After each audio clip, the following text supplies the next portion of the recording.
Hey everybody, welcome to Bish's RV. Hanging out here in Coldwater, Michigan today with the 22RBHL, either Salem or Wildwood, Heritage, Glen, or Hemisphere. Two names for the exact same RV.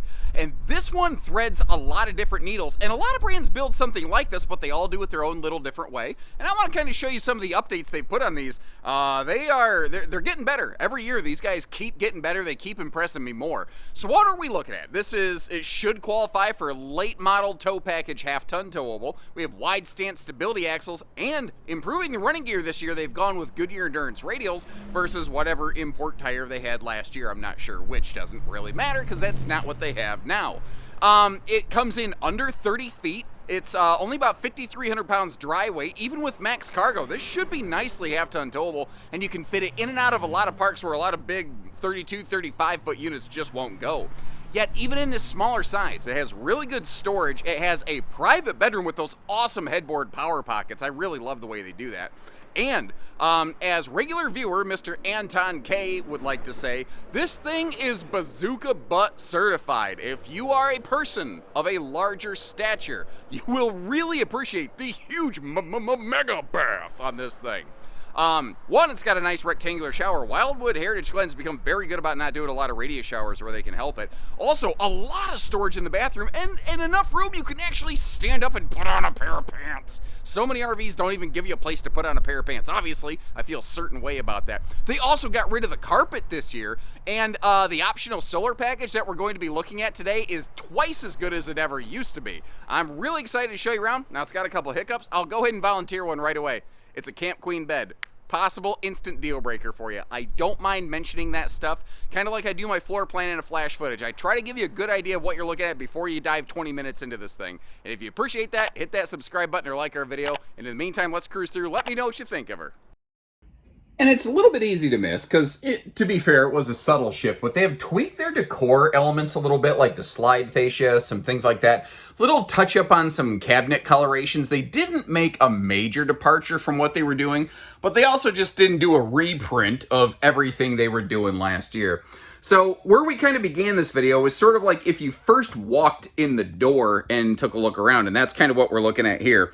Now, their fireplace, they've given like an extreme, almost mirror finish, but it's almost like a one-way mirror where when it's backlit, you can, when the light fixture comes on, you can really kind of see that little pretend dancing flame in there. And of course, you can use that in a heatless mode as well. Now, this big TV right here is directly across from the theater seat. So if you take a, sit down over here, this is kind of what you'd be looking at. So it's a nice direct-facing entertainment center. By default, this model has a theater seat. But what's interesting is the slide-out on this RV is the same slide used in their 23 bunkhouse. Well, a theater seat is not as wide as the U-dinette that normally comes in the bunkhouse sister to this floor plan. And as a result, it has those handy little side stands you may have noticed beside the sofa. If you really, really wanted to, I'm not sure it's even in their normal build loadout, but, pardon me, as a result, if instead of this direct-facing boardwalk and park place entertainment center right here, you wanted to be able to, put a U-dinette in this, theoretically you could. Is there anyone that would, what, theater seat, U-dinette, hide-a-bed, what do you think is the better way to go here? And we're going to come back and get some more detail on that. But if you've been shopping around RVs, you've kind of seen living rooms like this before. One of the major calling cards to this floor plan is this enormous rear bathroom space right here. And, zero movie magic, no wide-angle lens uses. This is just a huge bathroom with a lot of space around that porcelain foot flush stool. This is also one of those nice rectangular, I think it's like 30 by 36 inch showers. The RV does have a 6.5-foot sidewall, which would normally mean my head would be hitting the ceiling. But the skylight is really nicely positioned. I never really felt like that was the case. Theoretically, I could have knocked my nugget against the side of that thing, but only if I went out of my way to make that happen. There's also a nice linen storage cabinet right beside that. But that's only like the appetizer when it comes to storage in this bathroom over here. If we get our way around the corner, one of the cool things that you see on this one, like you've got awesome counter space. It is a simple plastic sink, and it is a low-rise faucet. If you want to be able to get down there, wash your face or whatever, Yeah, you might want to look at exchanging that sink fixture out, but that's not really a hard thing to do. And if that's the only thing stopping you from getting this RV, contact our team. And I mean, let's get you going. That is not a hard fix. That's what I call screwdriver work. That's just easy stuff for us to do. But again, one of the awesome parts of this bathroom in here is just all of the extra storage that you get inside of this thing, and including just like that, all the extra drawers there and an extra hanging space, which is very useful, I think. Notice too, you got the Rhino Beetle little, towel drying hook over here on the side. Now you've also got extra wide doors for both the bedroom and the bathroom, which makes the whole RV look and feel bigger. And as long as we're up top here, I want to mention the fact that we have a 15,000 BTU air conditioner standard on these now. You no longer have to worry about like upgrading the air or anything like that. But in addition to the updated decor, did you notice that in the 23 season, they got rid of the carpet? And that is right there. I think that is potentially one of those defining marks that is helping separate them from a lot of brands. Rockwood, also went carpetless in this class, but brands like Alpha Wolf have not. Surprisingly, Imagine has not yet done that. And I think I would, with their budget categories, I'd place them in a more premium series, where this is still a little bit more of what I call smarter class camping, where they do a lot of the major things very well. They don't always go all the way neck deep into every single opportunity they possibly can. But overall, I think if you look at this is a brand that just checks some serious boxes, including storage space. Starting back here behind the Pantrytainment Center, that could be very good also for like holding brooms and stuff like that. You can convert that into like an extra coat closet, perhaps. Under the oven is another big full drawer, and I like that they actually add toe kicks at the base of the kitchen counters where needed. So if you really got to belly up to that thing, you absolutely can. You see, you've got those sliding privacy doors for both the bedroom and the bathroom. The bigger 12-volt fridge is the standard in these. You could do a swaption down to an 8 cubic foot two-way gas electric. You do have the optional solar package. You can get this. The base is just solar prepped, or as we're seeing it here today with their 200-watt solar package and 30-amp charge controller. So if you just need a little extra extension, like on that 12-volt fridge, you can do that. Or if what you're looking for is like some more serious boondock off-grid time, that's where the two-way fridge and the solar package together really come into play. Now, the outlet positioning over here. This is a laminated sidewall RV, but they made sure to put the outlets on an interior non-laminated wall so you could put them down where you can actually get to them. That's really cool.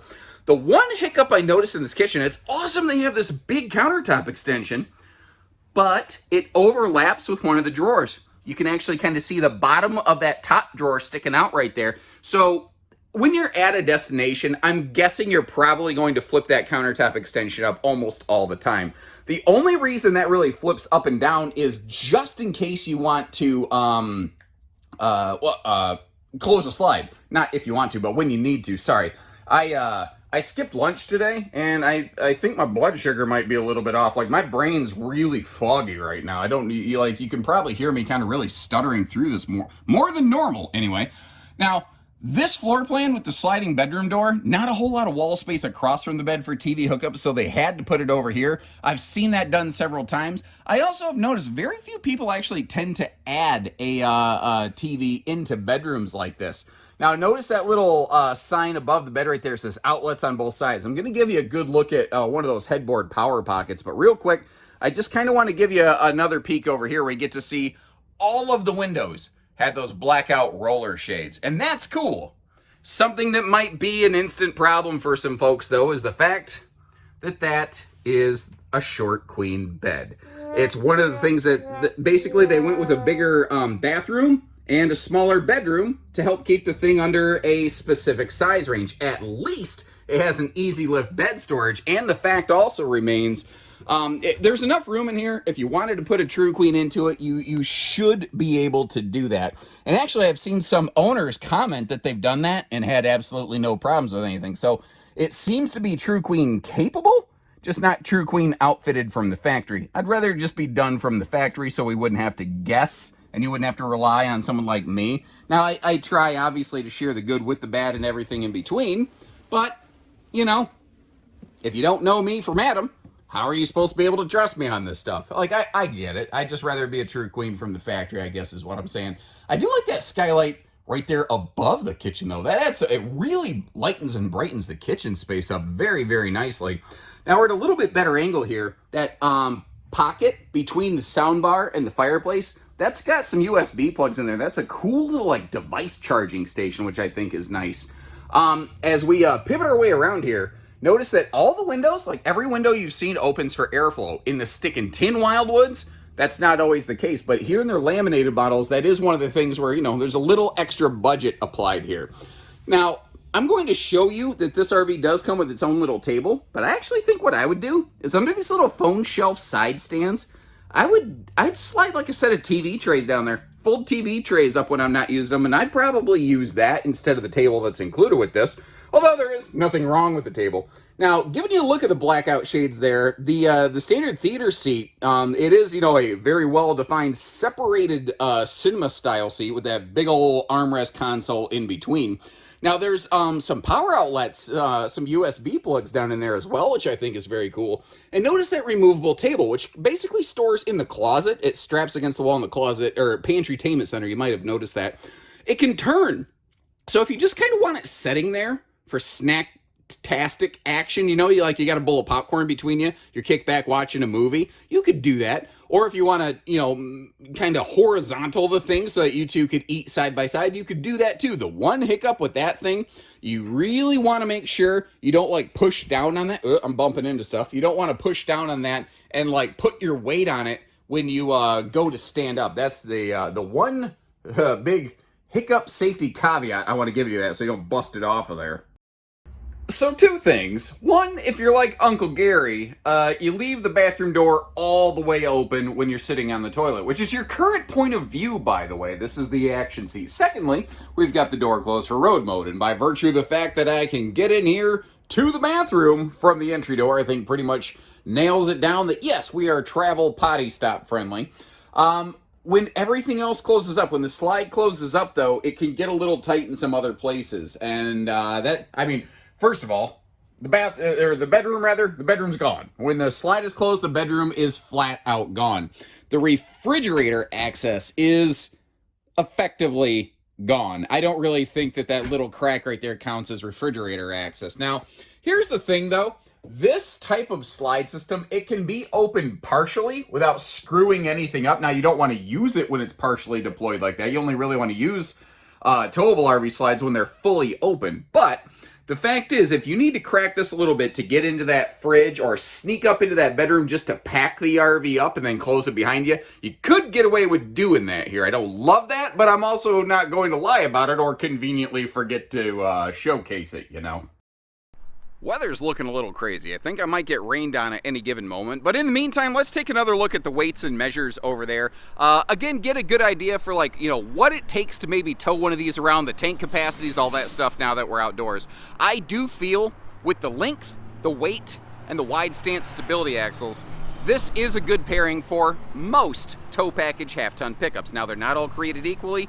Always for your own safety, check your towing capabilities of your vehicle against a trailer like this on an individual one-by-one basis. Check this out though, man. Massive pass-through under that bed right there. It is big doors on both sides, wide and tall. If you get the solar package, this is where the charge controller would be located. And I really like how they put the battery disconnect key way up high in the radius of the nose to keep it as far away from shifting cargo as possible. That is a very good thing right there. But I do try to be fair. Just in front of that slide out, you see a sewer outlet for the kitchen gray tank. And then in the back corner on the same side of the RV over here, you will see another sewer outlet for the bathroom, black and gray. The two gray tanks do not connect to one another, so this is a two-stage sewer outlet, stinky slinky hookup kind of camper. You got the gray water in the front and the stink pickle depository in the back, technical term. Now, the power awning on here, they made it about as big as they could have. Maybe it could have stretched to the back a little more, but awnings kind of come in specific sizes. manufacturers can't always like say, well, give me plus 1 inch on that. That's not how awnings work. We do have outside TV hookups here on that bracket right below the HL and Heritage Glen for hyper light there. And campers for dog people, you might have remembered. We are carpetless now, no floor vents. Plus, you got, Uncle Gary's drunken uncle leash latch right there to keep the four-legged furry friends and the drunken uncles from wandering around the campsites, causing problems for the neighbors. Wide stance stability axles here smooth out the towing and going process. And again, they have updated to Goodyear radials here for the 23 season, which is great. Now, the RV, to my knowledge, isn't tested and proven for 0 to 100 degree capability. That being said, with what they're doing here with the standard Big Air, the enclosed forced air heated belly, the 12-volt tank heaters, short of it being a hard sub-freezing air temperature for a long time, it should stay pretty comfortable. So extended season, I think, is the best way I can describe it. Now, David Blaine teleporting over behind the axles. Behind those stable steps and tires, you actually see you do have a propane quick connect kind of hidden over there in that corner. It's a handy little spot where it's close enough where you might be able to kind of keep a grill or a griddle or something under the arm of that awning. Now that I'm looking at this, I think it probably could have had a little bit longer awning. I was at a little kind of funky angle on it before, but hey, we got what we got. And like I tell my daughter at Christmas time, you get what you get and you don't throw a fit. If you don't like the awning, no sweat, we have other RVs that could work for you. Now over here you've got kind of a sort of consolidated hookup station, very Rockwood style, where you got your like all your water hookups, including your black tank flush in one spot. Separate cable and satellite hookups is a nice touch, and a full outside utility shower. Oh, I just straight spined this slide flange right here. I mean, I walked dead in the middle of that thing. Oh, that gave me an instant unwanted spinal alignment. I do my own stunts, ladies and gentlemen. Regardless, neither here or there. Full outside utility showers. What I was getting at there. You do have a fully walkable roof. Last year they gave you no way to access it. This year they gave you one of those little mounts where you can get a not included detachable telescopic ladder. And thankfully, the Cougar next door does have a ladder. So giving you a look up there, you can see where this does have that optional solar package. Additionally, this RV also has a white AC shroud, which is something I prefer. It maybe from ground level doesn't always look as super cool and eye candy and Smex appealy, but the fact is, if the air conditioner itself is not as hot from direct sun exposure, then it's going to do a better job of getting nicely cooled air into your RV. The black shrouds look cool. I'm a function over fashion guy. I prefer the white shrouds on those, but I'd be kind of curious. That's my 2 cents. I don't claim to be an authority. What do you folks? What do you prefer for AC shrouds? Now, I'm going to leave you a bunch of links in the video description. One of the important ones, obviously, to check for pricing and availability. Whether we have this in stock in the Heritage Glen or the Salem Hemisphere Twinsy, that one link should give you a pricing for both because they use the same model numbers. If you want to see what else compares to this out there, I think one of the best head-to-head comparisons would be an Alpha Wolf. The Rockwood and Flagstaff Mini Light Micro Light sisters also do a very good version of something like this with a closet slide and some Asdel and TPMS and a bunch of other good things. Again, they all do it their own little way, and I'd love it if you took a look at a couple of links there, or what is your favorite builder of a floor plan like this? If I haven't recorded one, I'll put it on my hit list and I'll try to catch that next time, because you folks, you continue to drive this channel. So thank you very much for all your feedback. And until next time, take care, stay safe, have fun, and happy camping, everyone.